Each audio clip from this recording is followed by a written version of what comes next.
Então, a Anitta revela ter endometriose e diz que passará por cirurgia. Toda mulher que tem endometriose deve passar por cirurgia? Eu acho que se vocês deixarem, acho que a gente até pode pegar esse gancho e entrar um pouquinho na parte de tratamento da infertilidade, porque cai nisso também, né? A infertilidade, a gente também tem a questão da cirurgia ou da fertilização in vitro, aí o Fernando me ajuda. Mas a resposta é não, né? De fato, a maneira mais fácil de organizar isso é separar a mulher que tem endometriose, tem cólica e que vai buscar o tratamento porque ela está com cólica, com dor na relação, qualquer um dos sintomas que a gente conversou e ela busca tratamento. Essa mulher, esse é um grupo, outro grupo é com infertilidade e o raciocínio ele é um pouco diferente. Então vamos grupo por grupo, vai, para quem está ouvindo a gente vai falar de quem primeiro? A primeira mulher com cólica, com dor na relação sexual, enfim. Esse é um grupo de mulher que o tratamento hoje isso já é consensual, Bernardo. O tratamento ele começa com pílula. Por quê? Porque durante muitos anos se observou que assim, bom, se a gente operar, vai melhorar? Melhora. Mas depois da cirurgia, a gente tem que entrar com alguma pílula para bloquear a menstruação. Senão a doença volta. Senão a doença volta. E aí chegou num certo momento, alguns, e principalmente um italiano chamado Vercellini, que levantou essa bandeira, foi um dos principais.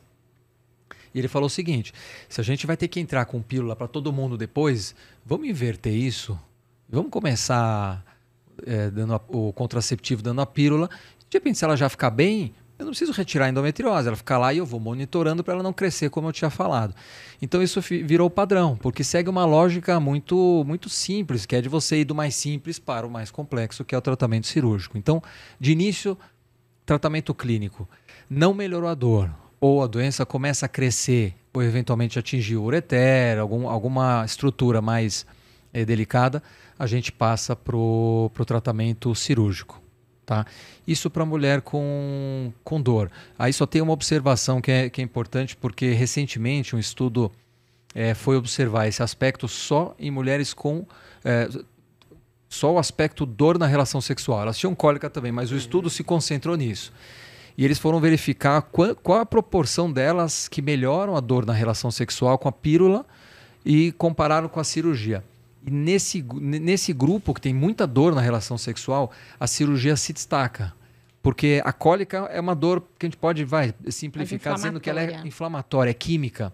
A dor na relação sexual, ela é... anatômica, ela é anatômica, quase, né? E a Anitta falou bastante sobre isso hoje, né? Dependendo da anatomia do parceiro, maior, ela sentia mais dor. Isso ela falou com toda a clareza. E é o que a gente escuta no consultório. Elas têm dor que depende da posição sexual. Então, esse é um grupo que o tratamento cirúrgico ele chega mais cedo, porque o tratamento com remédio ele tem um resultado pior. Isso, porque a dor é mecânica. Uma coisa é você ter dor só quando está menstruada. Outra coisa é ter dor toda vez que vai ter relação. Exato. Deve ser terrível, o impacto, né? Na qualidade de vida, né? Sim.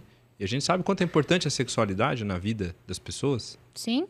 Eu vi, inclusive lendo algum depoimento desses grupos de apoio, uma vez eu estava pesquisando na internet, eu vi depoimentos de mulheres que achavam que sempre a relação sexual trazia dor. Ela não conseguia... Não conhecia, né? Não conhecia...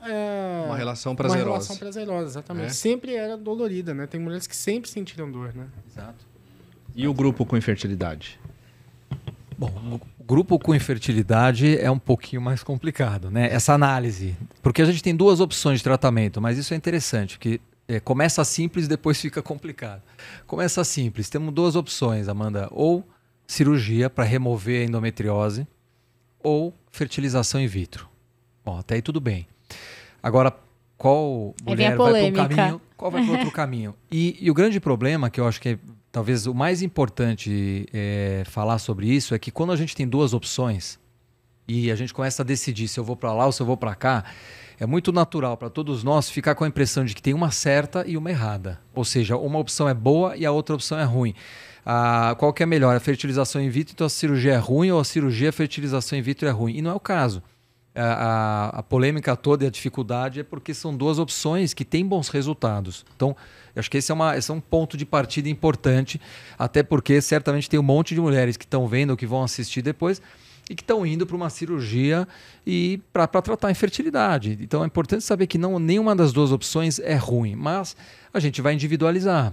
Então, claro, tem aquela mulher que tem infertilidade e que tem muita dor. Esse é fácil. Ela vai precisar da cirurgia, que melhora a dor e melhora a fertilidade dela. Mas, se a dor não for o problema principal, acho que a variável, a informação que vai costuma ajudar a resolver isso é a idade. É a idade que reflete o estoque de óvulos. Então, a mulher com 35 anos ou mais, a gente tem um pouco mais de pressa, né? Porque o estoque está menor, ele vai caindo mais rápido. Então, existe uma boa vontade maior em ir para a fertilização in vitro, como primeira etapa. Aquelas mulheres com menos de 35 anos, e sempre tomar cuidado, porque às vezes ela tem 32 e o estoque já está baixo, então não custa sempre ver com o antimileriano, avaliar a reserva dela, se 32, às vezes ela tem 32 com estoque de 36. Às vezes a mãe teve falência ovariana prematura, ela tem 30. E você fica, tá tranquilo Exato. com 32 e não pode.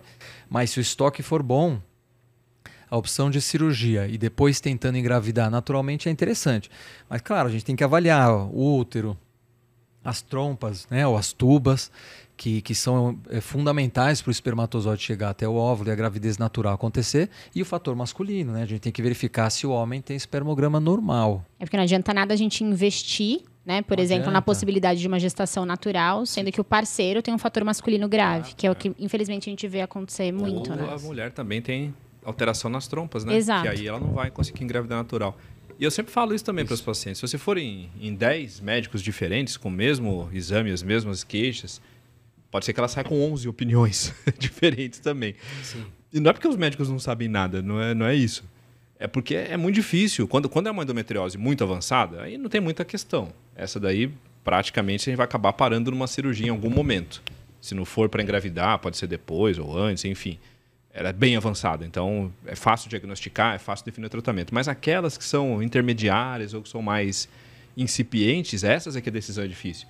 Porque a gente, na medicina, a gente tem aquela coisa que a gente aprende sempre, né?